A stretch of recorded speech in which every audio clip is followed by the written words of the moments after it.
दोस्तों, कभी-कभी हम औरतें अपनी ज़िंदगी के तनाव में रहकर, अपनी घर गृहस्थी में फँसकर अपने शौहर पर ध्यान नहीं देतीं। जब भी कभी हमारे मायके में किसी बात को लेकर विवाद चलता है, हम हमेशा यही कोशिश करते हैं कि हमारे शौहर को पता ना चले। हम ऐसा इसलिए करते हैं ताकि हमारे ही घर में बेइज़्ज़ती ना हो, कोई हमें 2-4 बातें ना सुना दे। अपने मायके की इज़्ज़त बनाने के लिए हम होते हैं कभी-कभी अपने शौहर से बातों को छुपा लेते हैं, जिस वजह से कभी शौहर को पता लग ही जाए तो वे हम पर शक करते हैं। शक के दायरे में ही वे हमें गलत समझने लगते हैं।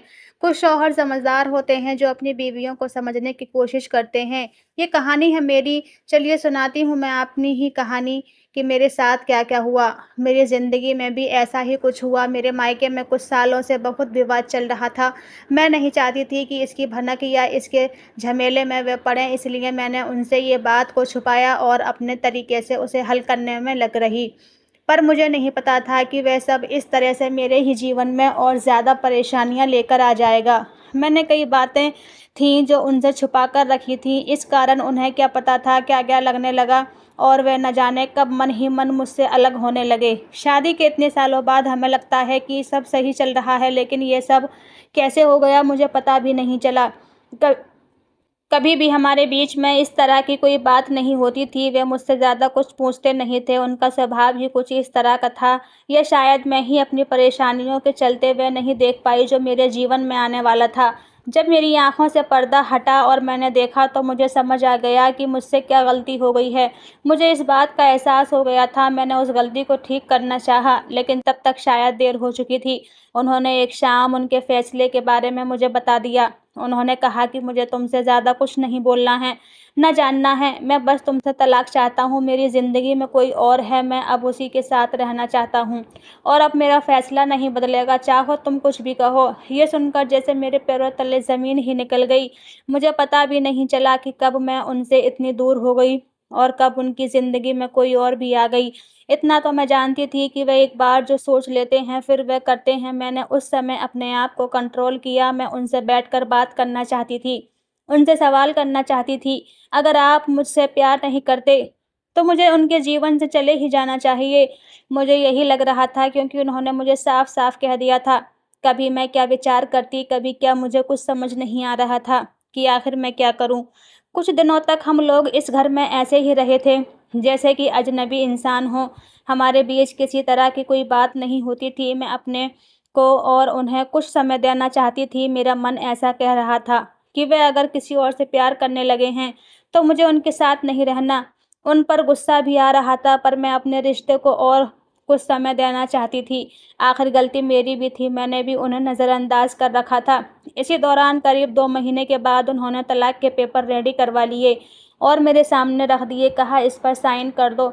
मैंने फिर भी उनसे बात करना चाहा, लेकिन वे दरवाज़ा बंद करके अपने कमरे में चले गए। पूरी रात मेरी रोने में निकल गई, लेकिन शायद अब उन्हें मेरी सिसकियाँ सुनाई नहीं दे रही थीं।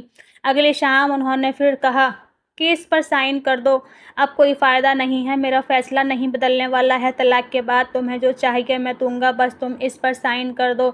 मेरी ज़िंदगी में कोई है, अब मैं तुम्हारे साथ नहीं रह सकता। इतना काफ़ी था मुझे तो डालने के लिए।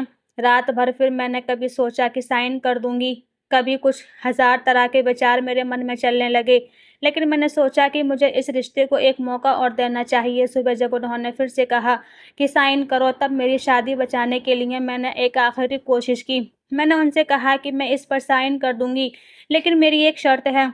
उन्होंने पूछा, क्या है? बताओ। मैंने कहा कि 1 महीने तक आपको वही करना होगा जो आप शादी की शुरुआत में करते थे। क्या करना होगा? उन्होंने पूछा। मैंने कहा कि आपको सोते समय यहाँ से मुझे गोदी में उठाकर अपने बिस्तर तक ले जाकर सुलाना होगा। उन्होंने मेरी तरफ थोड़ा गुस्से से देखा और कहा कि ऐसा नहीं हो सकता। मैंने कहा, मैं चाहती हूँ कि आप मेरे लिए वे दिन वापस ले आएँ, उसके बाद तो वे कभी आएँगे नहीं। इसलिए 1 महीने के लिए आप मेरी ये इच्छा को पूरा कर दें।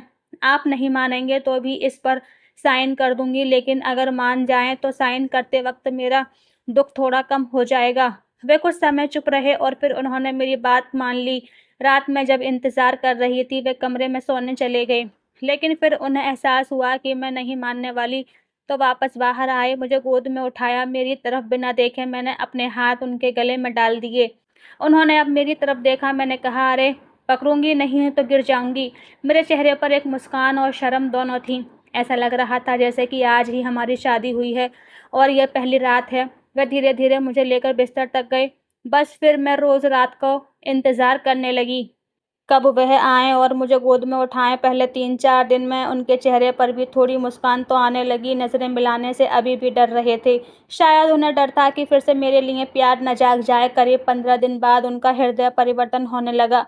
मुझे उनकी आँखों में प्यार दिखाई देने लगा, वे भी अब मेरी आँखों में देखने लगे। रोज़ रात को यही होता था। हम दोनों के बीच में जो दूरी थी अब ख़त्म होने लगी थी। शायद उन्हें भी अब ये एहसास होने लगा था, ये सब मेरी ज़िंदगी के खूबसूरत पल थे। 1 महीना पूरा होने में ही था। मुझे पता था कि ऐसा करने के बाद हमारे सारे गिले-शिकवे दूर हो जाएँगे और वैसा ही हुआ। कब महीना पूरा हुआ मुझे पता था, लेकिन महीना होने के बाद भी अब सिलसिला शुरू है। वे मुझसे और मैं उनसे दूर नहीं हो पाए। सोया सोया हुआ प्यार फिर से जाग गया। पिछली बातों पर मैंने कोई बात नहीं की, लेकिन मुझे नहीं लगता कि उनकी ज़िंदगी में कोई और है। क्या पता उन्होंने भी ये सब मुझे सबक सिखाने के लिए किया हो। अब मैं अपना प्यार और अपने पति को खोना नहीं चाहती। हर औरत अपने शौहर से प्यार करती है और उसे प्यार को बचाने के लिए वे किसी भी हद तक जा सकती है। जो सच्चा प्यार करते हैं वे कभी अलग नहीं हो पाते। मैं कभी अलग नहीं होने देता हूँ। खुदा भी ऐसे निज़ाम बना देता है जिससे कि वह कभी अलग ही नहीं हो पाएँ। दोस्तों, कहानी पसंद आई हो तो वीडियो को लाइक, चैनल को सब्सक्राइब ज़रूर करें। ऐसी वीडियो देखने के लिए आप कमेंट करके ज़रूर बताएँ आपको वीडियो कैसी लगी। धन्यवाद।